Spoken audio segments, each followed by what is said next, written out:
Irvin Kershner was a survivor, whatever else is true of him. He started in low-budget, D-grade gangster pictures and ended his career one of the most trusted journeymen in Hollywood, given one franchise after another to shepherd. His final film, Robocop 2, is not very well regarded, and when you place its intentions next to those of the epoch-making satire of the first Robocop, it's not hard to see why. How could you follow up one of the most hideous refracted mirror glimpses of American media, corporate corruption, and a still relevant takedown of the increasingly militarized police? A splatterpunk semi-noir comedy probably wouldn't have been where the smart money was laid for a follow-up.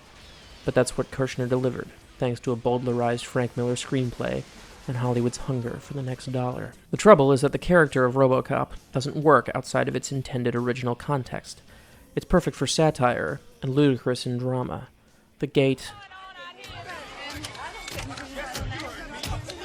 the delivery, Isn't this a school day? the struggle with its humanity. Touch me.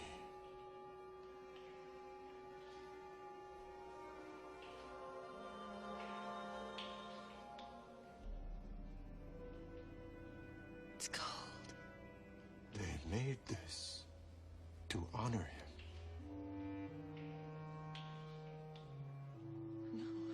him. Your husband is dead. I don't know you. None of this can work together in a linear dramatic framework. Peter Weller gave it his all, but he can't make the idea straighten up and fly right. The film plays him both for dramatic tension and broad comedy. Hands on top of your heads. Nobody move. You are under arrest. You have the right to remain silent. Anything you say can and will be used against you in a court of law. He's dead, Murphy. You have the right to an attorney. You're reading Miranda to a corpse.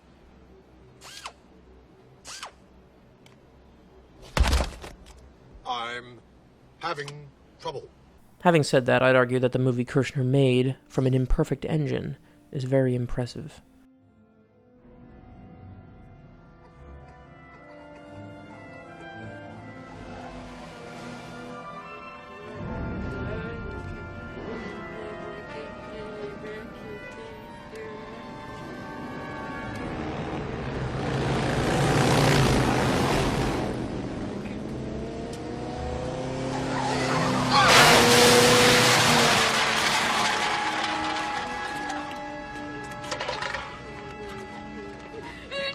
What happened?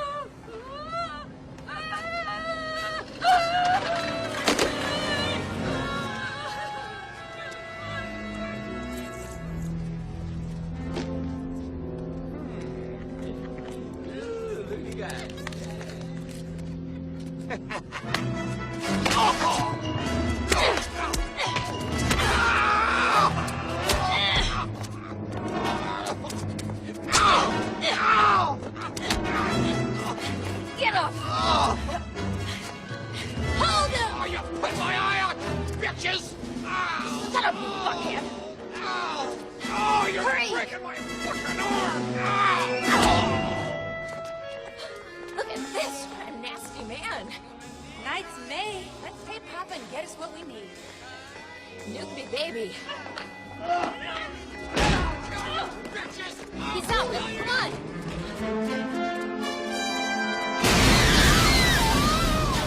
You're shit with a timer, man. Come on! Come on! His action choreography maintains the bleakly engrossing kinetics of Paul Verhoeven's original, though he gets to have more fun, because the violence isn't meant to punish the audience.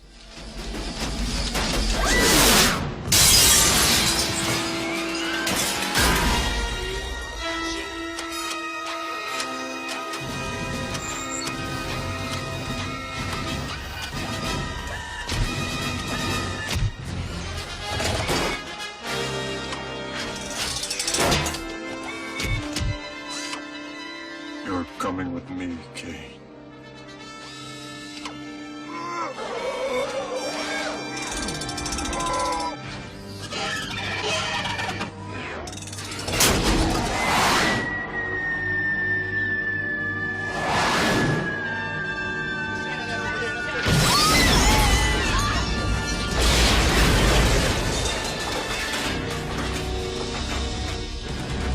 Years before Chris Nolan turned Batman into a would-be Sidney Lumet crime saga, Kirshner turned Robocop into a 30s gangster movie, complete with competing political parties, crooked cops, Bowery Boy-style kitty criminals, and Tom Noonan as Boris Karloff. Jesus had days like this. Hounded and attacked like a criminal. But like him, I don't blame you. They program you, and you do it. I will kill you. You just tried. And I forgive you. The charismatic Noonan is made into a composite of Karloff's monsters and gangsters.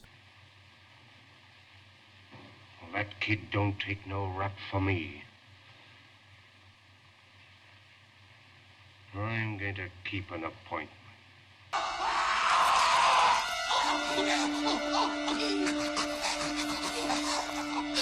You said you were just gonna scare him! Doesn't he look scared? He's the perfect man for the job.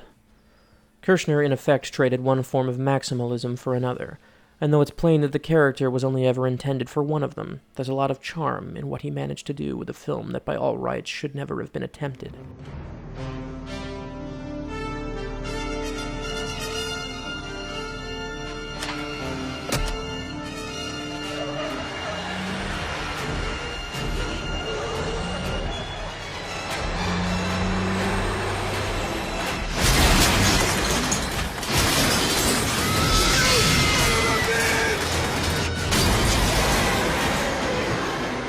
Kirshner's fearlessness in the face of artificiality, his affection for B-movie technique written with A-budget money, was a fitting end for a guy who started his career with the ignominious stakeout on Dope Street.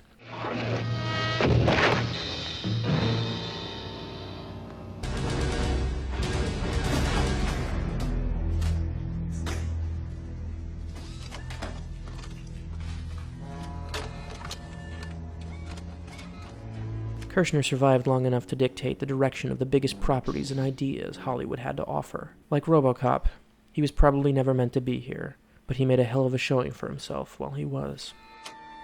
We're only human.